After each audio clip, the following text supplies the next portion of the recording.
व्याकरण भाष्यकारं पतंजलिं पाणिनिं सूत्रकारं च प्रणतोऽस्मि मुनित्रयम्। ત્રણ મુનિઓને નમસ્કાર. વ્યાકરણ બનાવ્યું. આપણે વાક્ય બોલીએ એમાં બે વાત ધ્યાન રાખવાની હોય. એક તો પુરુષ અને બીજું વચન. પુરુષ એટલે આ મેલ એવું નહીં, પુરુષ એટલે કોઈ પણ પુરુષ સ્ત્રી બંને આવી જાય એની અંદર, પણ બે હોય એમ. વ્યાકરણમાં પહેલો પુરુષ, બીજો પુરુષ, ત્રીજો પુરુષ, આવું ગુજરાતીમાં આવું કે એ ખબર છે? પહેલો પુરુષ એટલે કોને ગણે ગુજરાતી વ્યાકરણમાં અને અંગ્રેજી વ્યાકરણમાં? હા, આઈ એટલે ફર્સ્ટ પર્સન. બીજો પુરુષ સામે તમે જેના જોડે વાત કરતા હોય એને બીજો પુરુષ ગણે. અને બે જણા ભેગા થઈ અને કોક ત્રીજાની વાત કરતા હોય તો એને ત્રીજો પુરુષ. ખબર પડી? હું, તું ને તે.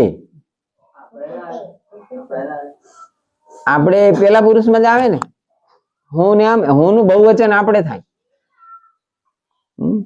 તું નું બહુવચન શું થાય? તું નું બહુવચન તે થાય, તમે જ થાય. બોલો તે તું નું બહુવચન તમે ના થાય લા? કેમ આવું કરો છો ભલા માણસ? સામે એક જણ હોય તો તમે શું કહો?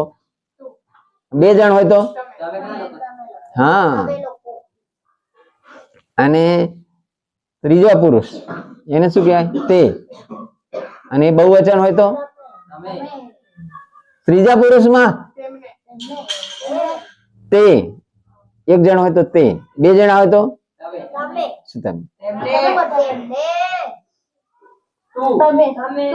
તમે તો સામે હોય તો જ તમે કહો, પણ અહીંયા છે જ નહીં. સમજો, અહીંયા છે જ નહીં. સમજો, તેઓ. આટલું સરળ છે યાર ભલા માણસ.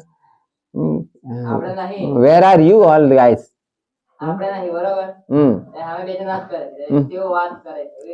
તેઓ એટલે સમજો જે હાજર જ નથી અહીંયા.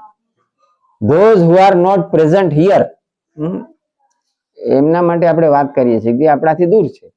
એવો એક જણ હોય તો, અને બે, એક થી વધારે હોય તો આને કહેવાય પુરુષ.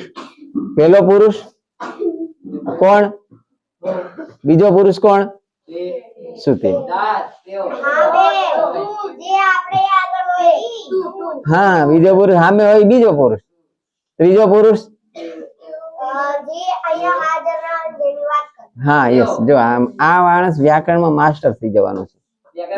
પાણીની પછી બીજું વ્યાકરણ આ લખશે. વરહા. હા, તો રડે તો ખરા લા ભાઈ. નાના હોય ત્યારે બધા રડે છે, એવું થોડું છે. અને વચન, પુરુષ અને વચન. વચન કેટલા હોય? બે. કયા કયા? હા, સંસ્કૃતમાં કેટલા વચન હોય? સંસ્કૃતમાં 3. બીજી કઈ ભાષામાં 3 વચન હોય?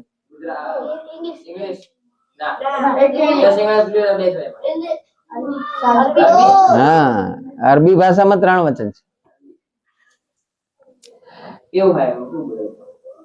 એક વચન, દ્વિવચન ને બહુવચન.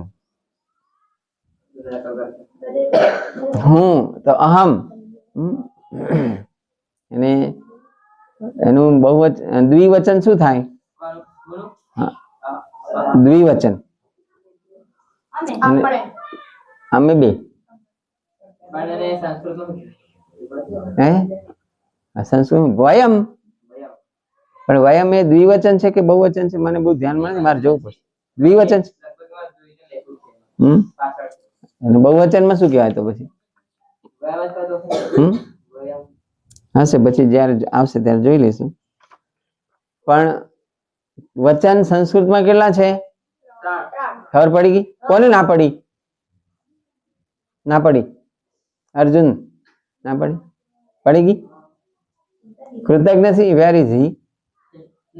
હા એ તો હાથ ઊંચો કરવા વાળો જતો રહ્યો લ્યા. અચ્છા પુરુષ કેટલા? વચન કેટલા? લિંગ કેટલા?